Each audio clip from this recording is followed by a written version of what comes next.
Hello everybody, it's Monday again, and you know what that means. A new set of Gran Turismo 7 daily races is now available for the next 7 days, but you'll be forgiven for thinking that there's something awfully familiar about them. That's because this week's grouping is actually a complete set that we've seen once before in Gran Turismo 7's lifetime, and actually pretty recently too, as the 3 races were all used back in mid-May.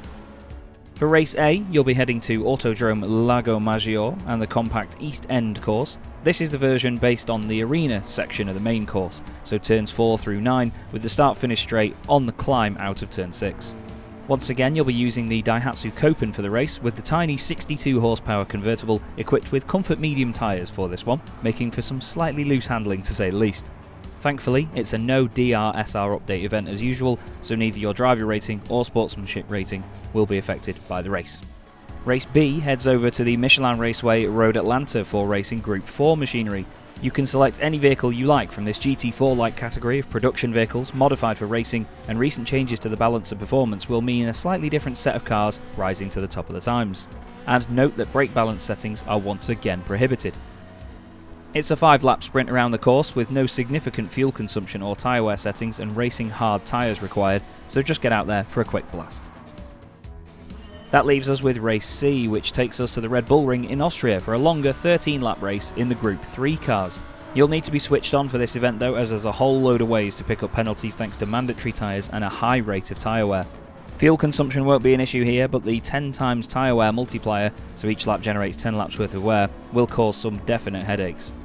You'll also be required to use the racing medium and racing soft tyres during the race, so you will need to pit to swap over and also have a plan to get the most out of the sticky soft tyres without taking them past their best. Failing to use both grades of tyre will earn you a 1-minute penalty added to your final race time. And the Red Bull Ring's pit entry is also pretty awkward if you're not used to it, so crossing the pit lines on entry or on the exit will slap you with a 3-second penalty to be served in the penalty zone next time round.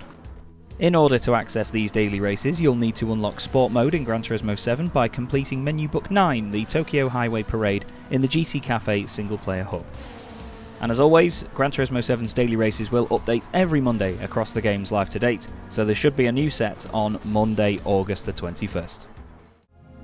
And what we're also going to do today, everybody, in this video is take on Race A in the daily races for this week. It's something that I didn't do last time, actually. I only raced this one on a controller. It was around the time when we were just getting our Thrustmaster TGT2s delivered from the sponsorship we had with them, and this was one of the last ones I think I did on a controller, actually. And I really enjoyed this race in these Daihatsu Copens. I had a fantastic time with some of the guys I was with near the front of the pack. There was a 5-car battle when I last did this.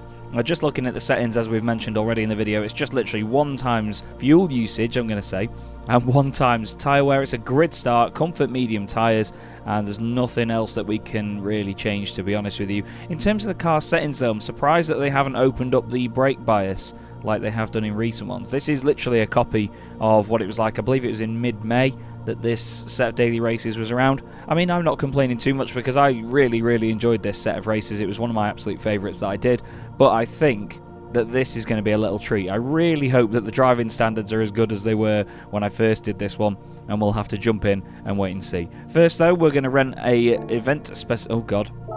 We're going to rent an event-specified car, and we're going to do some qualifying once the entry period opens in a sec.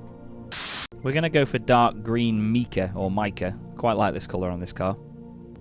No balance of performance really to worry about, and we're going to go do some quali. Listen to it rumbling around in the background. Now recently I've started driving more on board like this, with a first-person view basically, because I feel you get a bit more of a feeling of what the car is doing, or what it's not doing in this car's case, which is going around the corner. I love the bonnet cam like this. I think it looks fantastic and it's a lovely way to drive the car. But at the same time, I just feel like, I mean, I don't like the chase cam. If I was ever to do a review of Gran Turismo 7 myself, I think one of the things I would slate to death is the chase camera. But I'm picky. But I think from doing loads of racing sims, like, oh god, a lot of other racing sims, they force you obviously to be on board with the car. And I think that because of that, I've sort of grown accustomed to this view. It's very difficult to do this in Gran Turismo, from what I experience anyway, because I don't know, it's just I don't race it on triple screens. I do it on one. And the view is, from what I know, the view is fixed anyway, and it seems like it's very far away from me. What you'd normally do in a racing sim is try and have the screens and the display matched so that the steering wheel is 1-to-1 in size for what you're doing, and in this it's just not. That was Larry. For some reason I remember 105s and 106s being the sort of lap times that we were doing around here last time. And 108 is far from ideal. He tries to kill you on the brakes, I remember that much. You've got to open up this right-hander as much as you can. Staying in third gear. Just use the length of the gear down here. Change-ups really slow this car down. Let's see if we can get this right this time, shall we? Nice and light on the brakes. Still trying to break away. Then it just goes into pure understeer. Gaining a little bit of time on the previous lap, but I think I broke earlier. 107.5. Not sure if that's any good or not, I can't remember. That's track limits. Come on, Chaz, sort it out. Apparently not. Trying to avoid that wheel spin. It's still there, you could hear the revs bog down. The thing is, with a car like this, you have to focus on the exit of a corner a lot more, so we had a bit of a better run for a moment there. It looks like, out the corner of my eye, like my camera has frozen, which is great news. Hopefully that doesn't affect the actual recording. It's done this before, actually, where it's frozen on the preview, but it still worked, so fingers crossed, it's okay. We'll see. And across the line, 28 thousandths of a second quicker. Let's take a later apex here, carry a bit more speed. Much better. Again, the revs just bogged down there, and I was a bit smoother on the throttle. It's almost like you've just got to dab the brakes and just guide it into the corner and then deal with it on the exit. I mean, look at that. I've got a great run down here this time. Just got to not muck it up here in this final corner, and that will probably be the lap that I'll stick with. Just smash it on the brakes and then let it coast, let it coast, let it coast. Just lift, lift, lift. Yes, that's it. That is it. That's the one. Look at that. Beautiful. Nearly 9 tenths up. Go on. 9 tenths up. A 106.572. Okay, I think that'll do for qualifying. Now I've just got to play the waiting game, and we'll jump on into the race. Right then, here we go. Warm-up getting underway now. We've done a 106.572. The fastest guy, actually, Caramello, has done a 105.1. But as we've seen before, it's not always about one lap pace. It can often be about racecraft. You need to have the racecraft about you to be able to... Oh, hey, look at him having a spin. You've got to be able to make your way through situations in a calm manner and not just send it at every corner. Worth remembering it's a grid start here as well, so you need to be very careful not to overdo it on the start itself. No, you will not turn off in a minute, PlayStation, please. Really not sure what to expect here, but we're going to hold it on the brakes.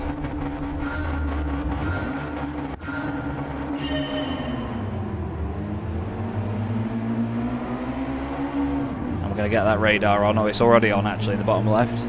Bottom right, flipping heck, don't let me left from right today. Give room to this guy on the inside. Hopefully he doesn't try cutting across the front of me and bumping into me. Sticks to the inside line. Car's off in front. People over eager on this first lap. So you've got to kick it into a slide into the corner and then use the momentum off it. Caramello was actually the pole sitter, wasn't he? He's now dropped down a place. We're going to go down his inside, but I'm not really going to send it here. I'm just going to brake about the same time. Maybe a bit early, to say the least. Glide the car in. Carry the speed. Carry the speed. Just clip the curb. Yes. We've got the run on El Chapo. We're going to go on his left-hand side, considering the first corner's a left-hander. It's very dark on my monitor, but I think on my monitor compared to the recording it's a lot... Oh, okay. I am here, mate. It's a lot more contrasty on my monitor than on the recording, it always seems. Are we going to get butted? Hopefully not. He's still there on the inside. Got cars behind as well, look. We're slotting behind him as quickly as we can. Car behind is gaining. He's gone to the inside.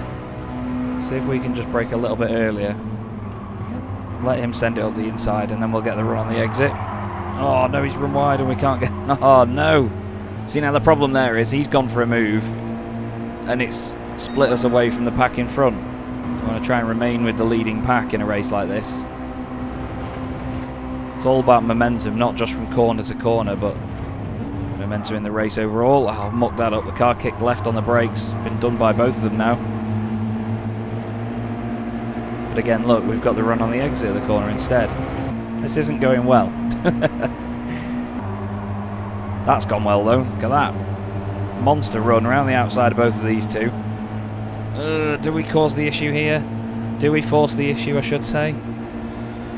Well, we're on the inside. We've still got a run, so hopefully we can just get across in front of the pair of them still. He's still on my right rear corner. I don't want to squeeze him to the curb, so I'm going to give him the space. Been hitting the rear there, I think. Oh, bumped him. Just tried to get over to the right. It's strangely intense racing though, because of the fact that they're so underpowered, these cars. It's really intense because it's all about momentum and carrying speed. I know most motorsport is, but when you're in underpowered cars like this, it's even more so. See, look, now everybody's not battling. They can all focus on their own lines and get a really good run out of there. So it levels the playing field a little bit more. 2 laps to go.